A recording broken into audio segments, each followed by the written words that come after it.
All right, we get into 41 through 50, and this starts with one of the most interesting players in the fantasy landscape this year being Calvin Ridley, simply because, guys, he didn't play last year. But Jacksonville, we know what kind of passing offense this can be as Trevor Lawrence continues to take big-time steps under Doug Peterson in this offense. Ridley coming into your top 50, almost sneaking into the top 40, Barry, and it seems like the returns from Ridley in camp have been very promising so far. A lot of buzz out of camp about Calvin Ridley. Remember last year, the Jacksonville Jaguars were top 7 in total wide receiver targets. They were top 5 in wide receiver target share. We talked about this, again, earlier in the show. Doug Peterson is a former NFL quarterback. He came up in Andy Reid's system. He is pass first. And so I think that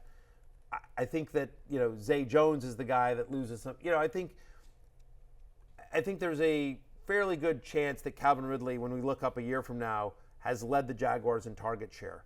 Christian Kirk's going to get his. Obviously, there'll be some Evan Ingram and, Zay Jones sprinkled in there. But Calvin Ridley, is a special player, and you've got a very good quarterback and a very offensive-minded coach.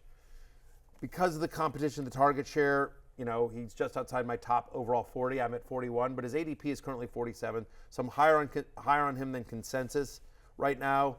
I'm sort of buying Calvin Ridley more than I'm not. Yeah, and I'm all in Calvin Ridley. I think the fact that the last time that he was fully healthy, played a full season in 2020, 90 receptions, 1,374 receiving yards, 9 touchdowns, missed a game that year and did that with Matt Ryan, who was starting to go on the other side. So I think that Ridley, massive upside. Right after Ridley at 42 is Amari Cooper, followed by 43. Alexander Mattison show finally in Minnesota. Dalvin Cook cut by the Vikings. Mattison, we've seen, Barry, what he does when called upon as Cook missed various games over the years. Do you think he can sustain that through an entire season, though? Yeah, I don't know. I mean, he's got one season with more than 110 touches. That was 2021. There's not a lot of competition at the moment in the backfield. You've got Tyson Chandler, Dwayne McBride, a couple other guys there. Chandler would be who I would be most interested in as the insurance running back if you ended up drafting Mattison. But to your point, yes. He's had 8 career games with 15 or more touches. He averages 18.7 fantasy points per game. The expectation here is he's going to get 15 touches with Dalvin Cook no longer there. Remember, Cook, 303 running back touches last year, no longer on the team. So those are up for grabs under Kevin O'Connell. The offense they're going to run this year is the same offense they ran last year. It is still pass heavy, but they'll go there. So the only question is Mattison going to be a 3-down back or just the first 2 downs? Because we just haven't seen him in that role. Will they trust him on 3rd down? Will he get multiple receptions? That's just the passing game usage is the only unknown there for Mattison. Yeah, I think there is a little bit of a logical inconsistency where Dalvin Cook was going in the top 10 of drafts last season, and now Madison's going 50. I think that's too big of a gap between those two when it's largely the same offense. So, yeah, I think I'm a little bit higher on Mattison than consensus. After Mattison at 44 is Kenneth Walker, 45, Joe Burrow, 46, Aaron Jones, 47, Jerry Jeudy, 48, Terry McLaurin, 49, Mike Williams, and 50, Christian Kirk. Before we get out of here, guys, let's... A lot of camp buzz about Mike Williams. We'll talk about him another day, but okay. A lot of camp buzz about Mike Williams, about them using him more in the slot. The Kellen Moore effect. Right, yeah, the Kellen Moore effect. And again, when you think about the kind of body that Mike Williams is in the slot up against linebackers, it's just mismatch city. That's going to be really interesting. And one more interesting wide receiver is Jerry Jeudy, because Denver's already dealt with a wide variety of injuries at this position. They unfortunately lose Tim Patrick again, the KJ Hamler situation that's going to keep him off the field, and they're moving on.